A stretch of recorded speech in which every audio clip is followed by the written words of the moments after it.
همین الان از حموم اومدم بیرون، میخوام ویدیو یوتیوبمو همین الان شروع کنم و از اینجا استارتشو بزنم. یه روز کاری با من و کلا یه روز با من دیگه. کلا حالا روزای من یه مقدار متفاوته، نمیدونم امروز چی در انتظارمه. خب من اکثرا ریلزای اینستاگرام میگیرم، یوتیوب خیلی کم کار کردم. قبلا خیلی کار کردم، وای دارم کل کریرمو زیر سوال میبرم. آقا من یوتیوب خیلی کار کردم و قبلا سنم کمتر بود، خیلی فعال بودم. الان دوباره دارم یوتیوبمو دوباره سر حالش میکنم، دوباره میخوام ویدیو بگیرم. میخوام الان این مسیرم تا سر کار رو یه توضیحاتی بدم درباره خودم، درباره زندگیم، درباره کارهایی که انجام میدم و برسم فروشگاه و اونجا براتون ویدیو بگیرم. امروز قراره این شکلی برم سر کار. این تیپ منه برای امروز. بریم آقا. همونطور که میدونید آقا من یه کسی هم که توی یکی از این کوچه‌های شهر رشت دارم زندگی میکنم و کلا یه آدمی هم که همینجا تو همین شهرم، تو همین کوچه‌ها دارم زندگی میکنم. تو همین کوچه‌ها نه، توی یکی از این کوچه‌های شهر دارم زندگی میکنم. محل کارم هم خیابون لاکانی رشته و خب کارم هم تولید محتوای اونجا و بحث مشاوره دوربین عکاسی و اینا رو میدم. و خب الان یه چیز جالب رسید به ذهنم. آقا من توی همون بودم و داشتم به فکر میکردم که من کانالی داشتم به اسم میراکو و نه که یه رسید به ذهنم، خب میدونستم همچین کانالی دارم، ولی با این داشتم فکر میکردم من اون چنل رو میتونم دوباره احیاش کنم و دوباره داخل ویدیو بذارم، چون بعد از اون موقع خیلی اتفاقا برای من افتاد که من بعدش دیگه نتونستم اون رو ادامه بدم. از این مسیر با برم، محل کارم اینوره. اینجا باید دونه تاکسی سوار بشم، باید بیام من سوار کنن. منتظرم. این واریزیش انجام شد. دست شما در نکنه. دست شما در نکنه. خب بریم ادامه. آقا قدم زدن دوست دارم، ماشینم نمیشه بود لاکانی، انقدر اونجا ترافیک و جای پارک نیست، من مجبورم پیاده برم. مردم خیلی شهر رشت رو دوست دارن، منم دوست دارم، ولی خب فاصلش با خونه من 5 دقیقه است و کلا این شکلیه که زیاد میرم میام و برای من یه خورده عادیه. اگه اومدین رشت از اینجا میتونید برای خودتون کلی یخ بهشت و نوشیدنی و هر چی خواستین بگین دیگه، اینا معروفاشونن. این هم میشه اون شهرداری معروف، شهرداری رشت. این هم هتل ایران تازه افتتاح شده، میتونید اینجا هم رستوران برید، هم حالت کافه داره هم حالت هتل. اینجا هم جای جالبی. من رسیدم سر کار، فروشگاه کنون.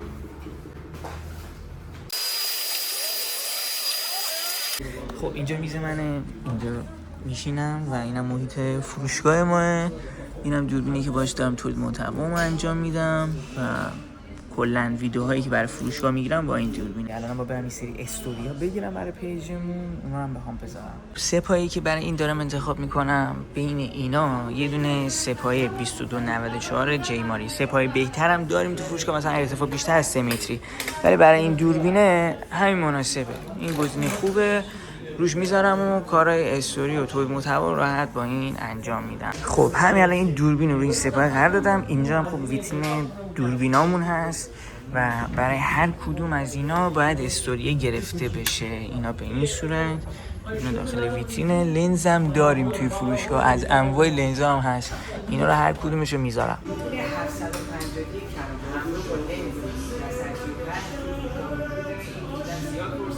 دقیقاً 4 بعد از ظهر و فروشگاه خلوته. الان همکارای من رفتن بیرون، من دیگه راحت‌تر میتونم ویدیو بگیرم. آقا من توی فروشگاه دوربین عکاسی کار میکنم. اینجا جاییه که من دارم مشاوره تخصصی تولید محتوا رو به مشتریامون میدم و خیلی خیلی زحمت زیادی داره. جدا از اون خب من دارم توی پیج اینستاگرام فروشگاهمون هم کار میکنم. این پیج اینستاگراممونه، ویوها رو دریاب. خب یه دونه اینجا استوری امروزمونه، از اینجا استوری امروز شروع میشه. اینجا هم که خودتون دیده بودین. اینجا خب وقت با بذاری استوری بگیری، ریلز بذاری، مثلا تخفیفاتی چیزی هست بذاری اینجا و کلا کار سنگینیه. من جدا از اینکه دارم توی فروشگاه فعالیت میکنم و هم کار فروشندگی، هم کار تمیزکاری، هم نمیدونم توی آشپزخونه چای میذارم، ظرفا رو میشورم، کیف میده. ببین همه رو دارم تجربه میکنم و برای پیشرفت خودم دارم تلاش میکنم. اینا دیگه محیط فروشگاهمونه. همکارم داره میاد، من دیگه وقت کنم. الان همکارم رفت بیرون. ببین من کیم از کجا میام و کلا شاید اولین بار باشه منو دارید میبینید و ندونید من چی کاره هستم و کلا چند سالمه، نمیدونم درس میخونم، کدوم شهر زندگی میکنم. من اسمم امیره، 22 سالمه، بهمن ماهیم، رشت زندگی میکنم. فروشگاهی که دارم کار میکنم نمایندگی کنونی توی استان گیلانه و حالا جدا از اون که اصلا کار ندارم، من خب یه چنل یوتیوب داشتم. بچه بودم، یه بچه‌ای که مثلا میتونست در ماه حتی پول تو جیبی هم نمیگرفت و با پولی که مثلا عیدی و تولدش جمع میکرد میومد تولید محتوا میکرد، میومد مثلا از خلاقیتش استفاده میکرد. ولی خب بچه بودم، لاغر بودم، اصلا اون قدم نمیتونستم حرف بزنم، سخت بود برام. ولی توی تجربه اولم ایده خوبی میرسید بزنم، باشون ویدیو میگرفتم. حالا الانم دقیقاً باز با اینکه گذشته من بارها پیج زدم، کانال زدم و هر بار علاقه‌ام عوض میشد، هر بار میگفتم که خب الان شاید این مسیری که دارم میرم درست نباشه و اون پیج رو میبستم، میرفتم یه تجربه جدید. آخرین کانالی که داشتم اسمش بود میراکو، تو یوتیوب فعالیت میکردم و توی اون کانال خودم ویدیوهای خوبی میساختم. اما از اینجا بعد دیدم من پولی ندارم که اصلا بخوام دیگه ویدیو بسازم. بالاخره آدم با یه پولی در بیاره، انرژی داشته باشه سر کار کردنش دیگه. آقا من این پیج رو بستم و رفتم برای خودم یه آنلاین شاپ زدم.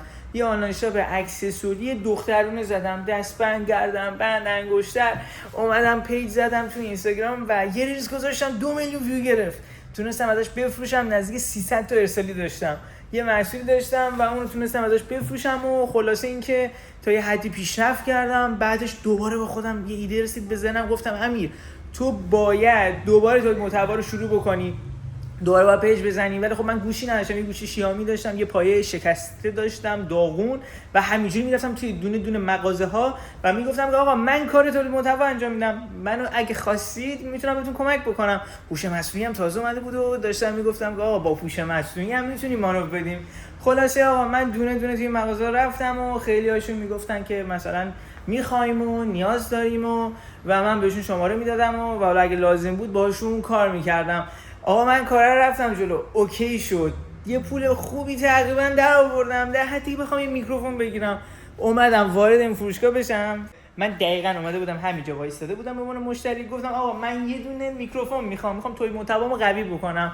حتی ویدیوهام هم نشون دادم به فروشنده‌ای که اینجا بود و گفت که اوکیه هو، مثلا کارت خیلی خوبه، جدا از این کارا میخوای میکروفون بگیری و این مدل رو بگیرم. اون مدل خریدم ازش و گفت که ما یه نیرو میخوایم برای این فروشگاه که تولید محتوا بکنه.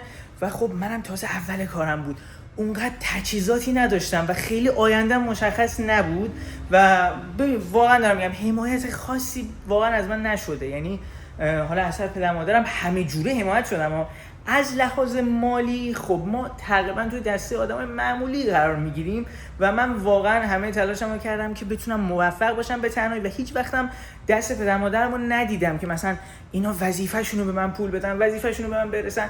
خلاصه اینکه خواستم خودم موفق باشم، خودم پیشرفت بکنم و به اون عزیزی که اونجا کار میکرد و گفت که تو بیا اینجا فروشگاه، مثلا ما به نیرو برای تولید محتوا میخوایم و منم رفتم شرایط رو چک کردم، پیام دادم، تماس گرفتم، به من وقت مصاحبه دادن. اینجا نشستم، از من مصاحبه گرفتن و مهارتامو ازم پرسیدن و منم گفتم که اینا رو بلدم و رفتم از فروشگاه. نمیدونستم حالا قبول میشم نمیشم، ولی خب چند روز بعد گذشت و گفتن که میتونی اینجا تو این فروشگاه فعالیت خودتو استارت بزنی. حالا یه پسری که فکر کنم حدوداً 20 سالشه داره میره توی 21 سالگی فعالیتش تو فروشگاه آغاز میکنه و یهو دسترسی خیلی زیاد داشتم به این تجهیزات و من هیچ آشنایی با اینا نداشتم. اصلا نمیدونستم داداش دوربین چیه، دوربین نمیدونستم چیه که یه ماه اول من داشتم با گوشی خواهرم اینجا کار میکردم، یه گوشی آیفون داشت و میگفتم که کیفیت آیفون بهتره. بعدش فهمیدم نه حاجی دوربین یه چی دیگه است، اصلا دوربین یه دنیای دیگه است، انواع لنز، دوربین، همه چی، هر چی فکرشو بکنی. اصلا شاید باور نشه همین الان دارم روون باهات حرف میزنم، من 2 سال پیش نمیتونستم اینقدر حرف بزنم، شاید کلی توپق میزدم، شاید اصلا برام سخت میشد شرایط.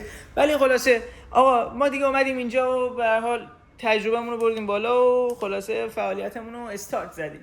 برای من اینجا یه دونه اتاق تولید محتوا گرفتن، زحمت کشید خود مدیریت اینجا و من تونستم همینجا پیشرفتمو انجام بدم و خلاصه تونستیم اینجا رو استارت بزنیم. من رسیدم خونه، یه اسکیپ خیلی زیادی خورد دیگه، رسیدم الان خونم، لباسامو عوض کردم، یه گوشی خریدم. این وسط به شما بگم یه گوشی آیفون 16 گرفتم و کل ویدیو امروز اصلا داشتم با همین آیفون 16 میگرفتم، کلا یه هفته نیست این گوشی گرفتم.